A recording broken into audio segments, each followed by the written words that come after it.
Second opinion by Narayan. दूसरी राय में are के नारायण हमारे पास संघर्ष, विफलता, संबंध, स्वीकृति, स्वतंत्रता और उपस्थिति का विषय है। उनके मालगुडी डेज संग्रह से कहानी को पहले व्यक्ति में सांबू नामक एक युवक द्वारा सुनाया जाता है और कहानी पढ़ने के बाद पाठक को पता चलता है कि नारायण संघर्ष के विषय की खोज कर रहे होंगे। कहानी के दौरान एक भावना है कि शंभू और उसकी मां लगातार असहमति में हैं। न केवल वह इस बात से अप्रसन्न है कि शंभू अपना जीवन कैसे व्यतीत करता है, बल्कि उसे अपने भविष्य की भी चिंता रहती है। यदि कुछ भी दोनों वर्ण एक दूसरे के साथ संघर्ष में हैं और न ही एक दूसरे को इंच दे रहे हैं। यह महत्वपूर्ण हो सकता है क्योंकि यह बताता है कि शंभू और उसकी मां दोनों अलग अलग चीजें चाहते हैं। शंभू अपना जीवन वैसे ही जीना चाहता है जैसा वह कर रहा है, जबकि उसकी मां पसंद करेगी अगर शंभू शादी कर ले।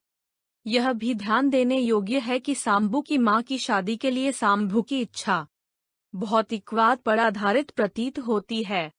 वह चाहती है कि शंभू दूर के चचेरे भाई की बेटी से शादी करे जो अमीर होती है।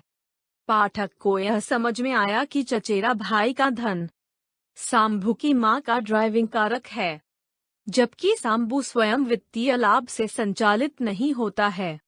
कहानी में असफलता का भाव भी है, न केवल जब यह शंभू के अपनी मां के साथ संबंध की बात करता है, बल्कि यह भी तथ्य है कि शंभू ने कभी भी मैट्रिक पास नहीं किया है। यह ऐसा है जैसे उसने शिक्षा को छोड़ दिया है।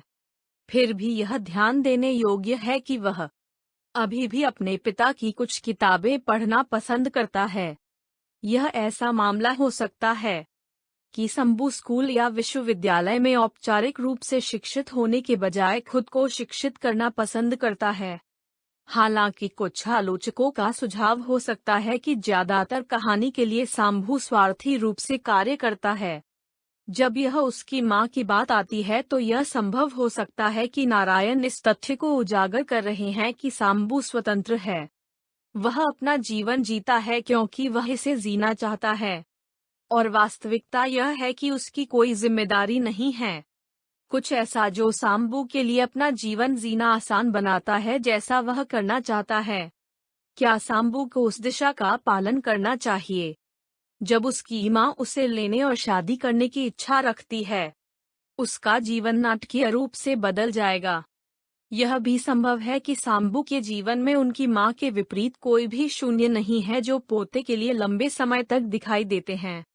अगर शंभू की मां शंभू की तुलना में शंभू के लिए अपनी शादी की इच्छा रख सकती है, तो उसकी शादी के लिए कुछ और करना होगा। यह भी संभव है कि नारायण कनेक्शन की थीम तलाश रहे हों।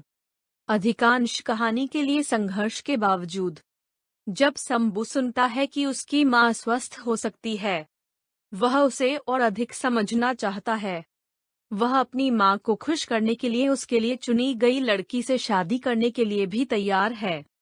यह महत्वपूर्ण हो सकता है क्योंकि भावना है कि शंभू अपनी मां के करीब हो रही है, भले ही इसका मतलब है कि उसका जीवन बदल जाएगा। कहानी के दौरान शंभू का एक दैनिक पैटर्न था जिसे उन्होंने किशन शंभू से बात करने के बाद घर वापस आकर अपनी मां पर केंद्रित किया। हालांकि यह दिलचस्प है कि उसे अपनी कथित बीमारी के बारे में पूछना मुश्किल लगता है। यह महत्वपूर्ण हो सकता है क्योंकि यह संभव है कि नारायण सिर्फ शंभू और उसकी मां एक दूसरे से दूर रहे हैं। यह तथ्य कि नेटवर्क की ओर से शंभू दूसरी राय तलाशता है, वह भी कनेक्शन के विषय पर जोर देगा। अपने सभी मतभेदों के बावजूद शंभू को अभी भी अपनी मां की परवाह है और प्यार करती है।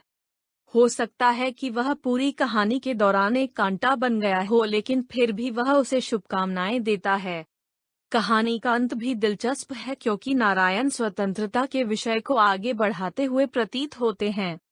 हालांकि शंभू बस स्टॉप पर चचेरे भाई से मिलने के लिए सहमत हो गया, वह यह भी सुनिश्चित करता है कि उसकी मां इस तथ्य से अवगत है कि उसका शादी करने का कोई इरादा नहीं है। कुछ ऐसा है जिसे शंभू की मां स्वीकार करती है, अगर कुछ भी सांबू की माँ को उसके चचेरे भाई के आने पर दिखावे के बारे में अधिक चिंतित करता है। वह दूसरों से उसके बारे में या इस तथ्य के बारे में बात नहीं करना चाहती थी कि उसके चचेरे भाई को बधाई देने के लिए कोई नहीं था। वह शंभू के विवाह नहीं करने के निर्णय के साथ रह सकती है, लेकिन यह स्वीकार करना मुश्किल है कि अन्य लोग उसे कैसे अनुभव करेंगे कि शंभू को बस स्टॉप पर चचेरे भाई का अभिवादन नहीं करना चाहिए। यह महत्वपूर्ण हो सकता है, क्योंकि यह फिर से बताता है कि सांबू की मां अपने चचेरे भाई की बेटी के साथ सांबू से शादी करने के लिए तैयार है, क्योंकि या तो पार्टी सांबू या लड़की प्यार में है, लेकिन इस वजह से कि शादी दूसरों द्वारा कैसे देखी जाएगी। शंभू की मां की नज़र में शादी सफल होगी क्योंकि सांबू पैसे में शादी कर रहा है। उसकी देखभाल उसकी मां के चचेरे भाई द्वारा की जाएगी। फिर भी उसकी अपनी खुशी उसकी मां के लिए महत्वपूर्ण नहीं लगती। सांबू होने के बजाय जो पूरी कहानी में स्वार्थी काम करता है, वह उसकी मां है जो केवल अपने बारे में सोच रही है। सारांश का अंत।